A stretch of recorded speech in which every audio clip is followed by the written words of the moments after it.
Hey yo tout le monde, c'est Game68240 pour une nouvelle vidéo, un tutoriel modding aujourd'hui sur GTA V. Je vais vous apprendre à détacher le volant pour qu'il soit en mesure de tourner, et ainsi que placer les mains de votre personnage sur le volant en jeu.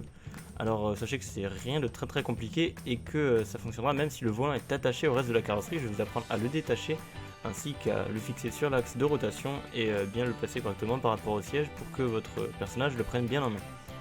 Alors on va tout d'abord masquer tout ce qui ne nous intéresse pas et faire apparaître juste la partie qui comporte le volant.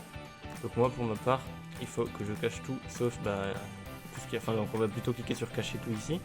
Et ensuite je vais cliquer sur le châssis et là j'ai bien la partie avec le volant. Et vous voyez que j'ai qu'une seule pièce qui est cochée, c'est juste le volant. Donc maintenant ce qui va être très important, c'est de choisir le véhicule par lequel vous voulez remplacer le véhicule que vous modez. Donc pour ceci il faudra l'importer. Donc moi pour ma part je vais remplacer le balaire. Donc j'importe le balaire. On importe juste le modèle 3D, hein, les textures on s'en fiche totalement. On fait importer, voilà, on met juste à la limite les véchards. On appuie sur L0, on va masquer notre autre véhicule modé. Et maintenant on va déplier le balaire et on va chercher deux choses. Donc à savoir le volant qui s'appelle steering wheel, pardon. Voilà, on va le sélectionner et ensuite on va prendre le site D-Side F et P-Side F. Voilà, on les prend et on les extrait. On va les foutre en dehors du balaire, on va dégager le balaire, donc Edit Delete. Et maintenant on va se mettre ici en mode de vue left, voilà comme ceci. Et ici en mode de vue front, donc ici, voilà. Et maintenant on va du coup faire réapparaître le launcher. On va cacher les sièges ainsi que le volant. Et on va se mettre ici en mode user ou en mode perspective, ça dépendra en fait de comment votre volant est fait. Donc soit vous êtes en mode user, vous pouvez vraiment zoomer comme vous voulez, soit si jamais vous avez un toit et tout, vous allez vous mettre en mode perspective. Sachez qu'en mode perspective, vous pourrez moins zoomer qu'en mode user. On va se mettre en mode plein écran, on va prendre l'outil polygone, on va aller dans select, on va cliquer sur séparer utile. On va faire un clic gauche sur le châssis pour être bien sûr que tout soit bien détaché, on va sélectionner à côté pour bien tout détacher. Et maintenant je vais vous montrer une petite astuce pour le détourer plus vite. Donc soit vous allez faire des clics droits comme ça partout pour sélectionner les parties les plus grosses. Mais si jamais vous n'êtes pas sûr et que vous pensez que vous oubliez des choses, si vous avez vraiment un volant très compliqué et très détaillé à détacher, je vais vous montrer autre chose. Donc tout d'abord ce qu'il faut impérativement sélectionner, ce sont les parties qui sont juste ici, donc à savoir les limites du volant. Donc moi c'était cette grosse partie là. Et c'est à peu près tout, puisque maintenant on va soit se mettre en mode user, soit sur la vue perspective, enfin la vue left. On va maintenir la touche shift et on va sélectionner comme ça, histoire de prendre tout le volant. Donc prenez bien un endroit où il n'y a rien d'autre que le volant, parce que sinon ça va sélectionner aussi l'arrière-plan. Et on va faire des petits coups comme ça, histoire de sélectionner à peu près tout. Voilà, donc comme ceci, on va chaque fois jusqu'au bout avec la pointe, comme vous voyez sur l'écran de sélection. Hop, comme ceci. Et une fois que c'est bon, on va se mettre en mode... on va aller dans l'onglet Modify, on va faire Détache, on va faire un clic gauche sur un polygone, comme ceci. Et on va maintenant masquer le volant et voir s'il ne reste vraiment rien du tout. Donc là, vous voyez que le volant a bien disparu, que la surface est bien lisse et qu'il reste aucune partie. Si c'était le cas, on ferait retour une ou deux fois histoire de réattacher le volant et on resélectionnerait les parties qui manquent. Donc une fois que c'est bon, on va pouvoir masquer le châssis, on va faire réapparaître le volant, on va le sortir histoire que ce soit plus propre et on va refermer le véhicule qu'on mode, voilà. Et donc on se retrouve juste avec notre volant. Donc on va se remettre en mode objet si ce n'est pas le cas. Et ensuite on va prendre juste on va faire réapparaître les 4 pièces ici et on va cacher notre volant qui est juste ici, voilà, et on fait réapparaître aussi ce volant là.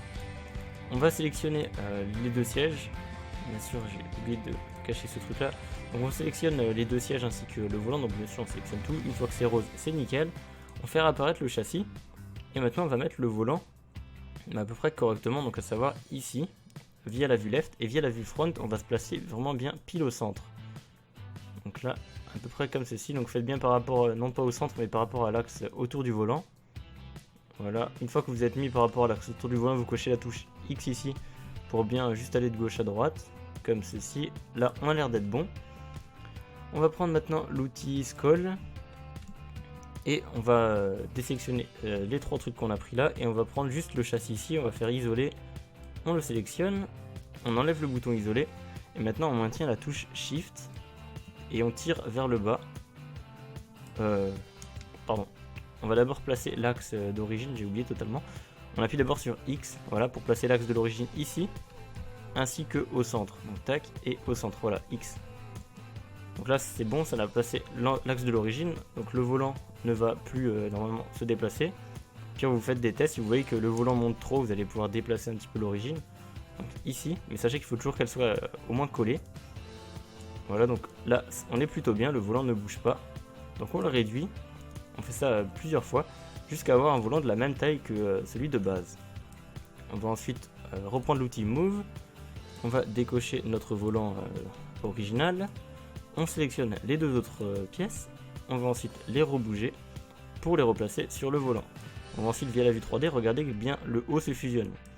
Ensuite on va pouvoir au pire se mettre un petit peu de gauche à droite, voilà, histoire d'avoir la plus grosse partie qui soit fusionnée avec le volant de notre véhicule modé. Une fois que c'est comme ça, le volant tourne déjà, puisque notre personnage, vous savez qu'il prend toujours le volant sur ces deux parties là. Donc si vous voyez le volant gris à travers votre volant modé, c'est bon. Maintenant, si jamais vous n'êtes pas satisfait du résultat, vous pouvez toujours faire isoler sur le châssis, prendre l'outil polygone, prendre l'outil rotation, sélectionner tout le truc, et puis via l'outil rotation, pouvoir mettre le volant dans le même sens. On enlève bien sûr le bouton isolé et on le met dans le même sens, puis après on remet l'autre volant par-dessus. Bien sûr, moi je ne vais pas le faire parce que je sais que comme ça fonctionne très bien et je préfère laisser le volant dans l'inclinaison dans laquelle elle est sur le véhicule modé. Voilà, donc une fois qu'on a fait ça, on va effacer le mot châssis, on va mettre un dossier sans main. Le steering wheel, on va faire dismiss. On va supprimer le fichier sans nom qui se trouve à l'intérieur. On va prendre notre volant sans nom. On va cliquer de nouveau sur steering wheel, on va décocher L0. On clique sur Convert to Compound, on clique sur Lock. On fait L0, on prend le volant, on glisse dedans, on décoche L0, on décoche le lock. Et maintenant on a bien notre volant et nos sièges. Du coup si jamais je fais réapparaître le Range Rover, du coup je fais Show All, je casse juste tout ce qu'il y a là. Parce que ça n'a rien à voir avec le volant, enfin avec oui du coup le volant. Et là on peut voir du coup que le volant est bien placé et les sièges sont aussi bien placés.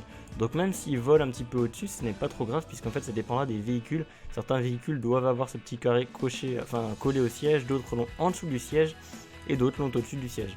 Moi j'ai essayé comme ça sur un autre Range Rover, sur mon Evoque, et vous voyez bien que même s'il vole, s'il est dans la même position que l'autre Range Rover, si vous l'avez essayé, vous voyez bien que le personnage se met parfaitement bien sur son siège. Donc voilà, après vous pouvez aller essayer en jeu, si jamais vous trouvez que le volant est trop bas, vous pouvez le déplacer, mais n'oubliez pas de toujours déplacer les deux sièges avec ceci.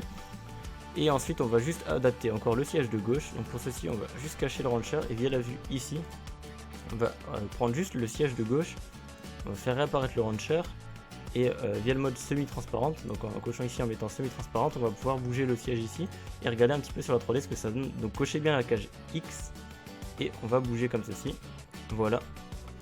Et donc là, le siège passager est bien mis à la bonne hauteur et sera aligné avec celui du conducteur.